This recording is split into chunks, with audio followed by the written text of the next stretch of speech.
Hello and welcome to another episode of me painting again. Oh yeah, we're painting again, and I've got the big old palette out again and the big brushes and the knives, and we're gonna paint a mountain.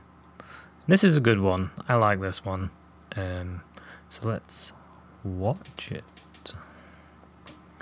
So I'm using the 2-inch brush. I've covered the entire canvas with some liquid white, a very small amount as always a small amount. Now I'm tapping into some Prussian blue and a tiny bit, look, tiny bit of black, tiny bit, just to take the sting out of the blue. I mean, Prussian blue is quite nice anyway. I really like Prussian blue actually. One of my favourite blues at the moment.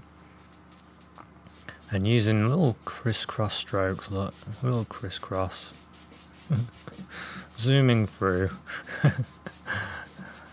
It's amazing how fast you get when you get used to this 2-inch brush. You can throw in a sky in no time. No time at all. So start at the top and work down. And then I didn't really know what I was going to do in this picture. I don't know if you can see in the background there's a a digital version of this picture. I did an idea on and I printed it out and I used that as my idea, and I don't do it exact, I just have it there as if I don't know what I'm doing, I'll try and do that. It's pretty simple really. It's the framework of the painting. But I don't like to restrict myself, because things happen when you're painting, especially in this technique, and you come up with better ideas. So I like to go with a better idea if there is one. So I just dried the brush and then crisscross strokes over that. And it blends with the liquid white. That's how you get that smooth finish. But don't use too much. Make sure you only use a little bit. And that blue is there just in case. I mean, it cleans the brush a little bit, but also just in case I want to do water. I've got some blue there.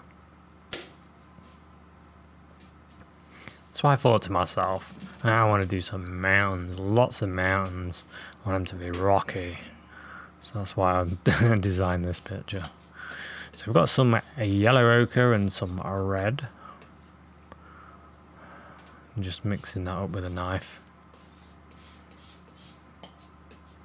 Yellow and red, making that sort of a orange colour. Bit of white in there, just mixing it up with a knife. Makes almost a flesh tone actually.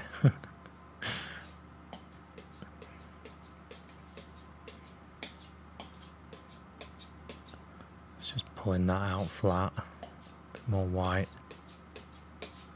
So I knew I wanted the sky to have warm clouds, because I've been seeing a lot of skies where the clouds are red and orange, and I was like, well, I need to do that in a picture. I really wanted to do that. So I thought, why not?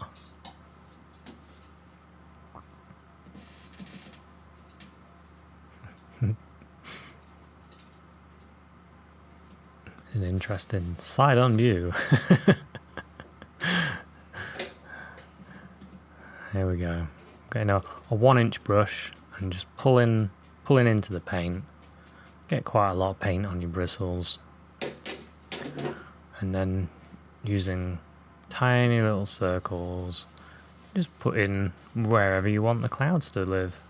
Wherever they are, you put them in. And I tend to try and think about skies I've seen, or maybe skies that I've been outside painting, or skies I've seen on TV. I'm always trying to work things out for the next picture. So when you do this, you try to keep things moving though. Just pull in quite a lot of paint on the bristles. Get things moving. Because if you stay in one place, you're just going to churn the paint up. So keep it moving and you'll get all kinds of things, all kinds of actions.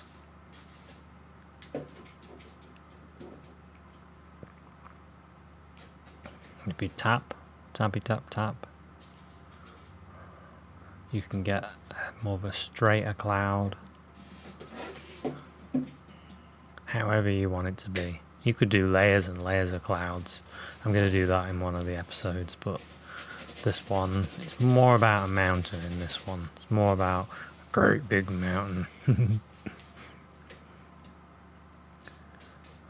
getting a bit more red on my brush. So I thought it would be good to have a bit there. And then using the big 2-inch brush, just blending over that.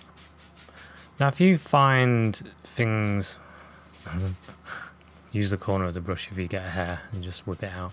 If you find that your paint isn't going on top of each other like this, if you find it's just all blending together, then your paint, well, one or two things usually have happened.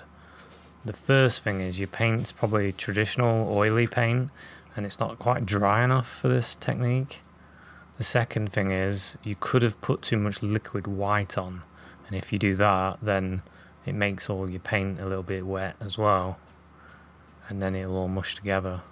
Because the white is so thick, look at that, it's really thick. There's a lot of paint on there, so it doesn't all blend together because of that. That's how it works. So I've gone into a bit more brighter colour, a bit more red and white, looking for those areas I want to bring out a bit more. I enjoy doing this. It's great when you blend it and you see all the different things happening, and then you can come back and go, alright, I can do a bit more, make it a little bit different, a bit better, or a bit worse. I've done a few pictures like that where I think, oh, I'll do this, I'll do this, I'll do this. Before you know it, I've ruined it. But I keep trying to rein myself in because I've got the tendency to overdo a picture. In fact, when my paintings were on display, this bloke came up to me, an artist, and he says, oh, you've overworked that one. I was like, oh, thanks very much. But when you do get like little comments like that, don't take them to heart. Don't, just think about, okay, what does he mean? What can I do better to prevent someone saying that? Because I consider myself a continuous beginner, and I'll continually just try and get better. Try and learn from other artists, and that's kind of my process of learning now. I just consider myself a beginner and whatever I do, and that's it. And I think when you have an open mind to information in that way, you do learn a lot more. If you think you know it all, then your learning can stop, and that's not beneficial to you. You've got to think about the benefits for yourself, and that is always learning. So using a landscape knife, Van Dyke brown, some blue.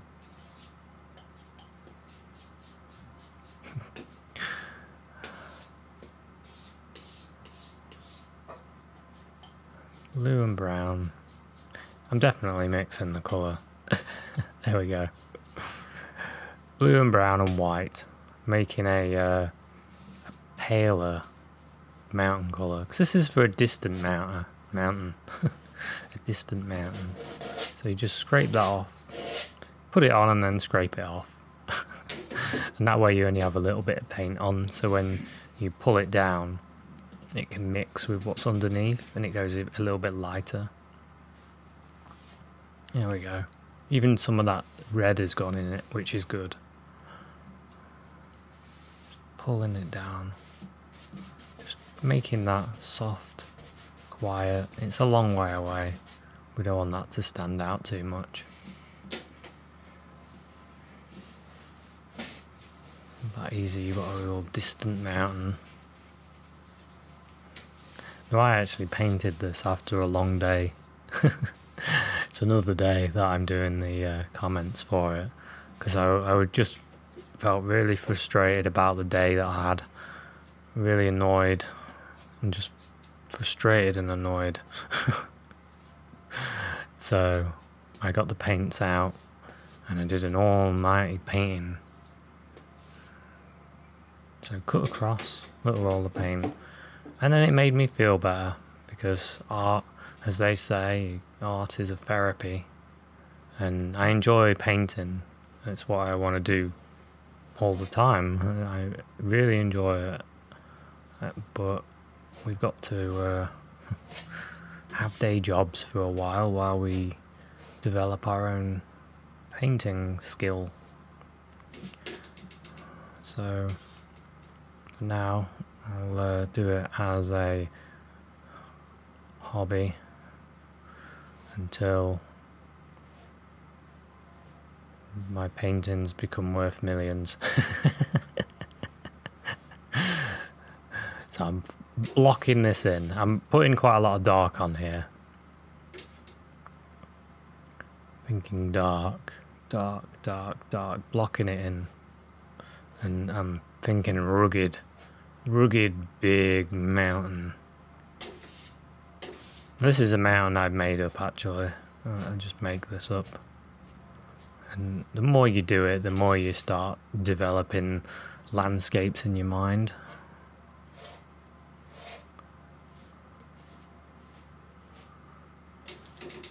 I enjoy putting on all the thick paint, really dark paint, and there isn't that much liquid white down there.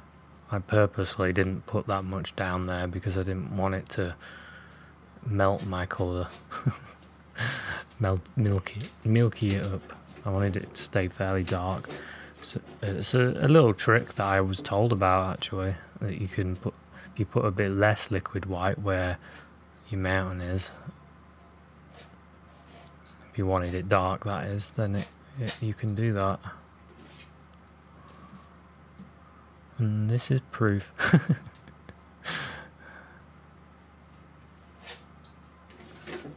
So yeah, I'm just blocking this in. You could even have done this with black gesso, thinking about it. You could have painted in the mountain and then done the sky, and then you could probably use a bit less paint. I did it this way. One thing you learn when you're oil painting, there's so many different ways you can do something. There's not one way. Everyone has different ways, different techniques. And you can learn from other people's techniques. That's what I do. I like to see what other people are doing, and then I also like to just do my own thing. And that's alright. As long as you're happy when you're painting, then it's okay. Because I'm always happy when I'm doing a painting.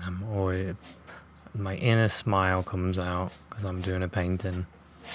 Everything that went wrong during that day doesn't matter anymore. So I just pull that colour out. So it does blend a little bit with the liquid white, because I haven't put that much on. It doesn't matter. I'm sort of thinking about the different areas of the mountain as I do this. Thinking about what's the light side's going to be on the right. I already worked that out. I just wanted to smooth things a little bit and think about it, buying myself a little bit of time. Because when you're painting, don't feel like you need to rush. You don't need to rush. Take your time. Think things through. And go with ideas that you create while you're painting. Go with them as well. Don't be too rigid. And you can do all your rigid painting when you do commissions.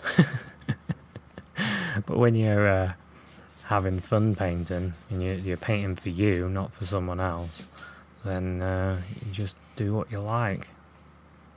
Have a bit of freedom. That's what I like to do anyway.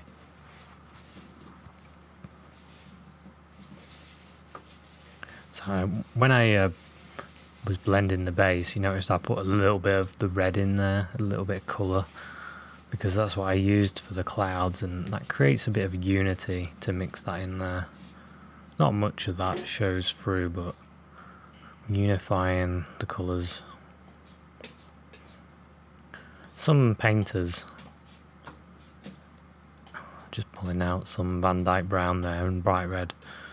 Yeah, what I was going to say is some painters have a very limited palette, and if you didn't know this, because not some of you are beginners and you might not know this, but they use a limited palette because that makes their paintings unified, because they're not using tons and tons of different colours. And a lot of the times you probably don't need to. So it's light pressure, remember, light pressure. Let that paint break. Let it break.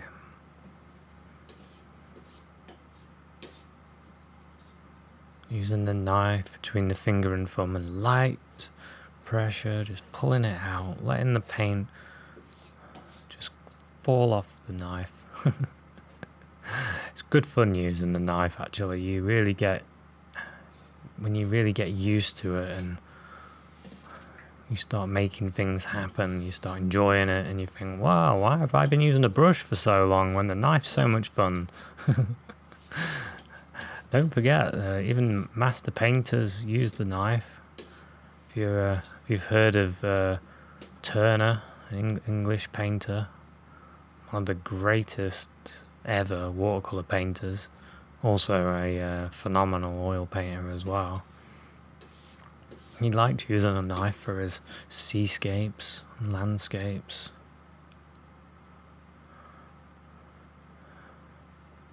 It's good to use. Yeah, I'm a big fan of Turner, and especially after me and Clive went to the museum and saw a lot of his paintings. Real phenomenal work. So yeah, keep sitting back, having a look at my painting. Remember to sit back and have a look. Always sitting back, having a look.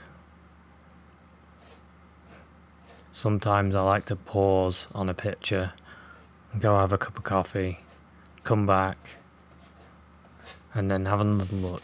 Have another look and go, yeah, I see what I need to do now. I didn't realise that while I was painting it, but we go back with fresh eyes, and you notice things that you didn't notice before.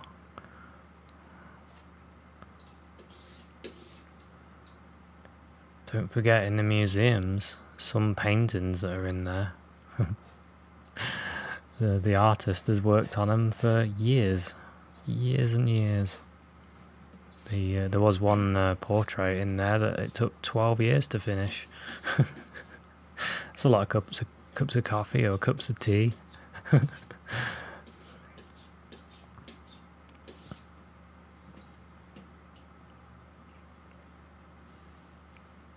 So remember, when you're mixing your colour, to try and keep it marbly, like this. Don't over mix it. Cut across, little roll of paint. Don't over mix. You just, because you get all kinds of different colours coming out. If you like that, you get all different lights. If you over mix it, you just get one colour, and it doesn't look quite as good, I don't think. Because you get more effects, more little effects when you undermix. So it's light pressure. Just letting that knife just glide down and let the colours just pull off. Just let it pull off. Thinking about the angles. Pull down the way the mountain flows. No pressure.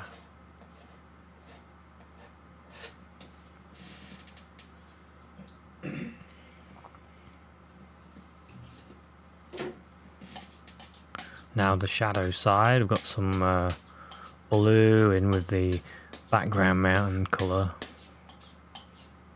So that's blue and brown and white.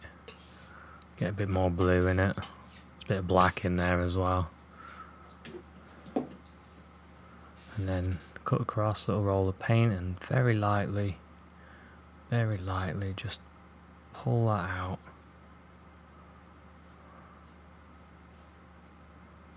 Very lightly, no pressure. Just like when you're doing the other side, it's light pressure.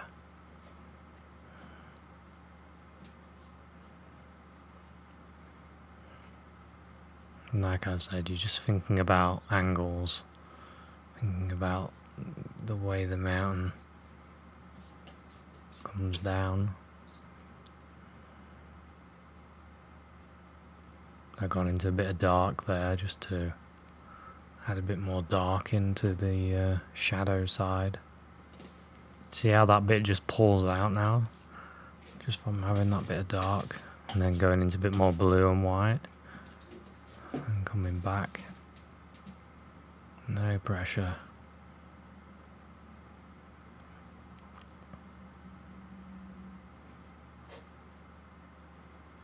See, as the knife curves, it makes the mountain curve. It's a bit harder to get in those little areas.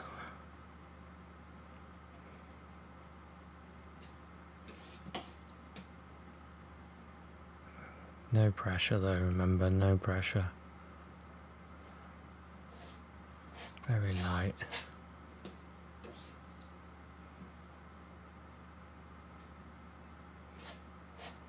You'll be surprised how quickly you can get a mountain range going.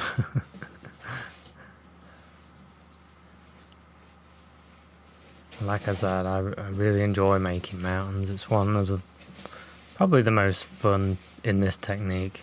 Actually, there's quite a lot of things that I do in this technique that's fun. This is one of the most fun, creating huge mountains with a knife. Now I'm thinking about in front of these mountains, maybe there's some other mountains, and I put a little bit of black in with my brown, make it really dark so I can create another layer.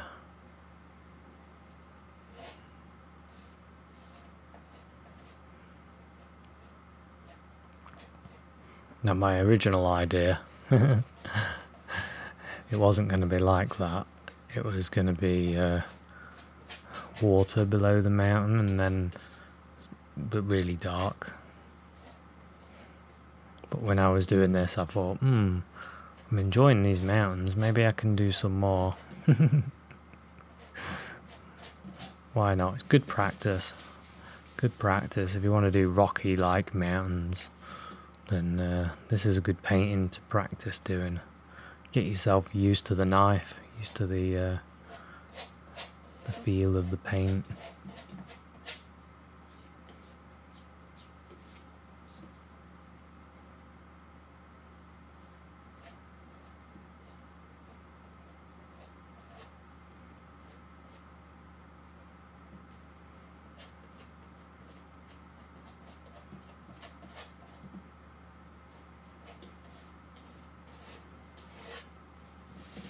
So remember, I'm just building this up, just blocking it in, just dark. And then getting some brown and Van Dyke brown, dark sienna, red, cut across, little roll of paint. Now I'm thinking I don't want this quite as dark, quite as bright as the those mountains. So I keeping things a little darker, because that way these mountains won't stand out as much as the ones behind, and the ones behind I want them to stand out more.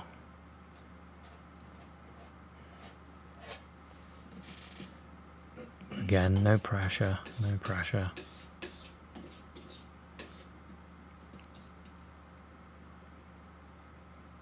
And a little bit of blue in with the colour, just like before. A little bit of blue. pick out these shadow sides.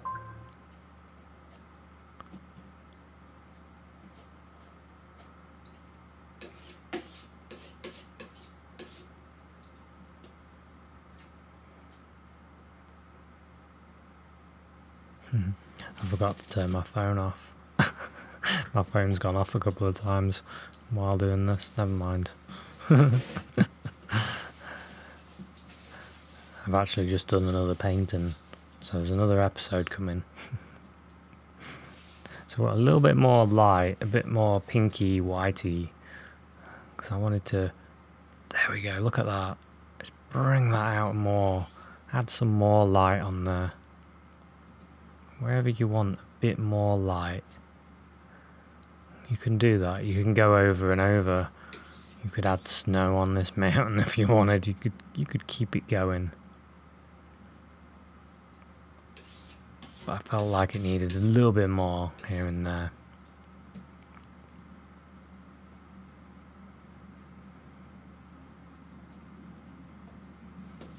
No pressure.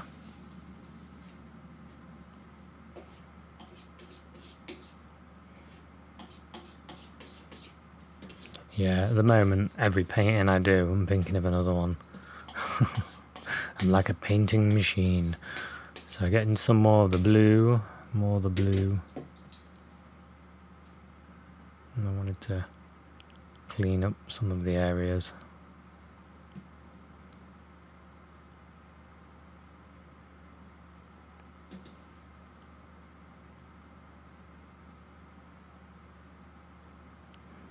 Bringing some of the areas out.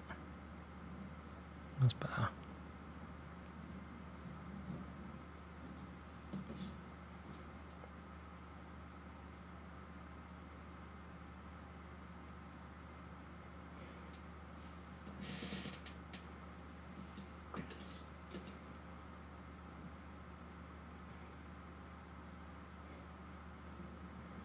So you just go in between a bit of dark, a bit of light, a bit of dark, a bit of light. You're just working it together, so you get all kinds of different things then.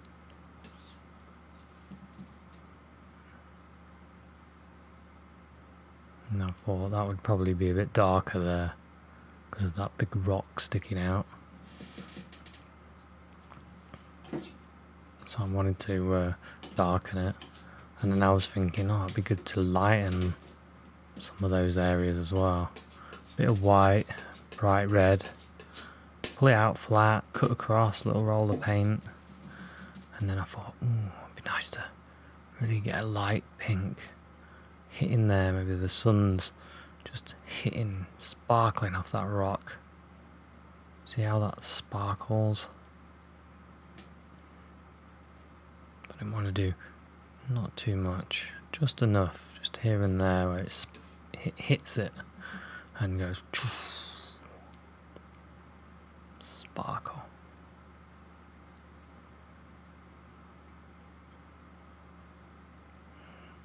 Now these work really well and it's easy to keep it going. So I thought, I better stop. Otherwise I'll end up having white mountains.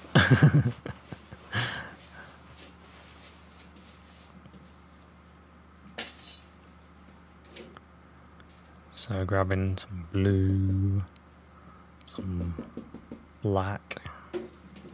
Need to start filling in here.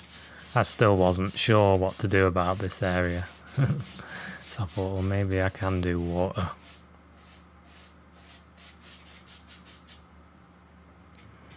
But the more I started to think, well, maybe the mountains, I can pull them down into this.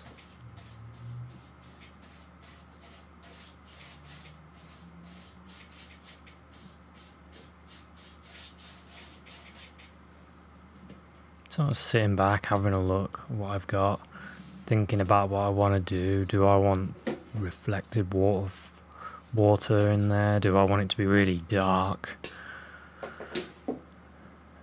Do I want to bring these mountains down, which is what I thought, that'd be quite good. pull this down a little bit more.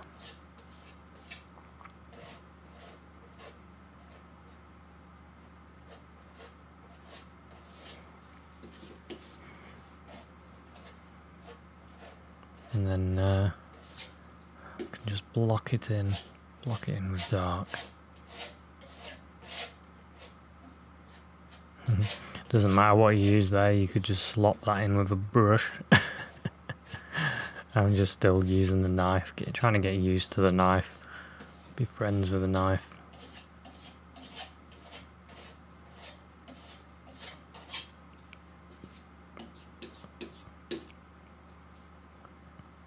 Bit of a highlight colour there, bit of the brown. A lot of this you don't even see, because I make another decision in a minute.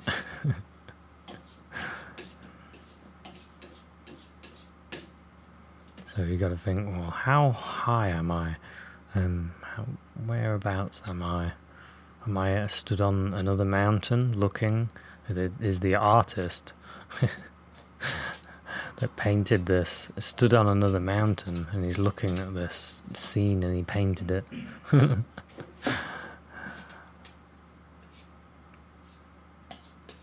I'm just making a bit more of the pinky colour, a bit more yellow ochre in it.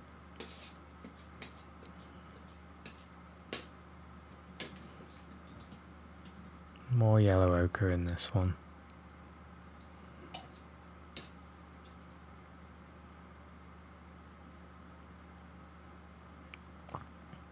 Thinking about all the different angles and things.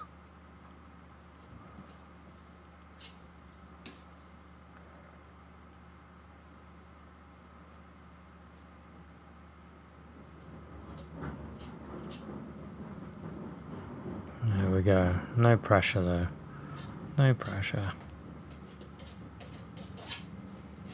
No pressure. And then just looking for anywhere that I think might need a highlight. Like I said, I was unsure of how this picture should go, where I should take it. So I just played with the mountains for a while. Get used to the knife more and more. Until an idea springs in your head. Because theoretically, I could have stopped there and said this is a painting for knife practice, which is what it is really. But I thought, maybe using the 1-inch brush, load it full of paint, I could do some like indications of trees or grass. Just pushing not the corner, the side of the brush. You sort of push up to the side of the brush, and then I'm following the angles of the land. And this could be loads of tree tops maybe.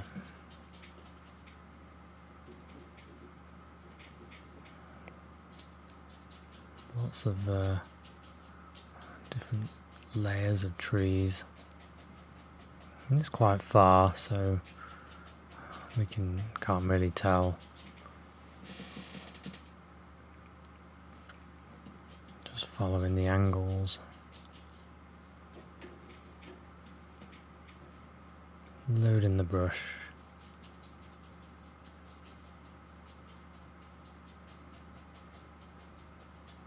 And creating layers. Create it in layers.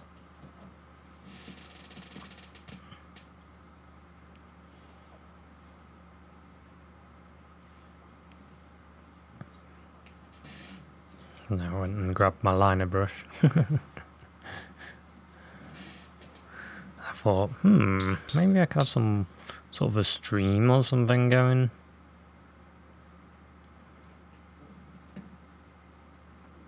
See, I get carried away and I start thinking of other things I can do. I was sort of thinking, maybe I could have a stream, maybe there'd be a pool there, or maybe. There we go. And the liner, and some yellow.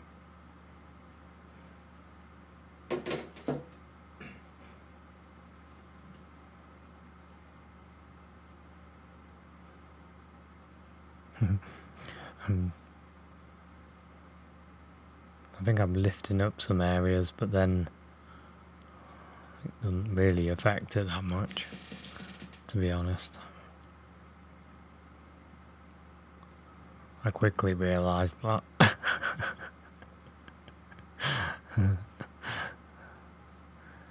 See, when you invent paintings, you've got to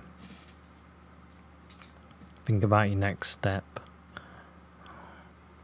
and then just go for it.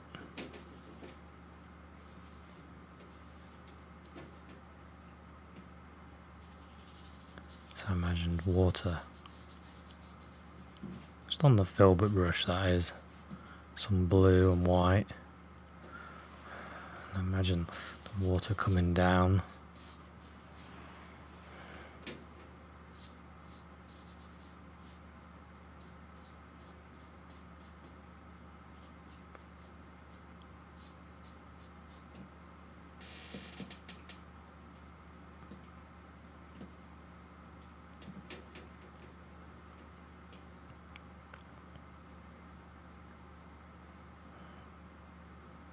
Thinking about that dark bank on that one side.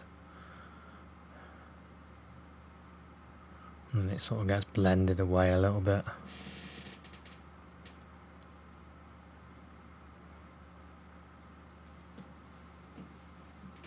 And then I thought, maybe there's a waterfall coming down a load of rocks there.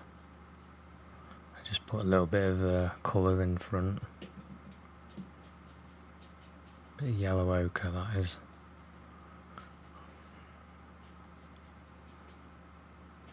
Just pushing, creating some tree indications. Sort of cleaning the area up a bit.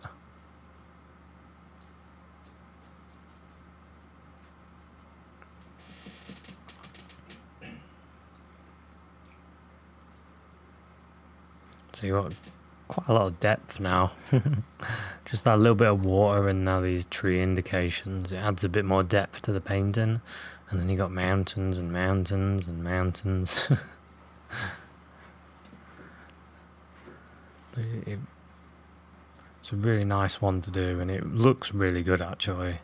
I've got it in my room and it looks really good. And I just used the liner brush just to make an indication of water movement there. So the water's flowing down rocks or something. Put in a few indications of water movement.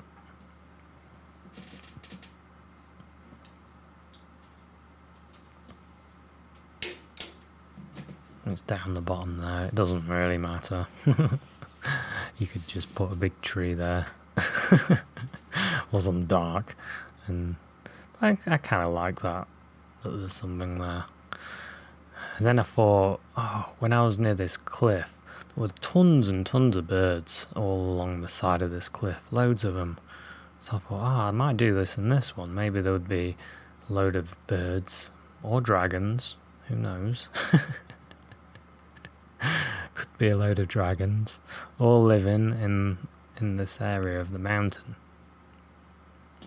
So there's a load of indications of possible dragons. Just little M birds.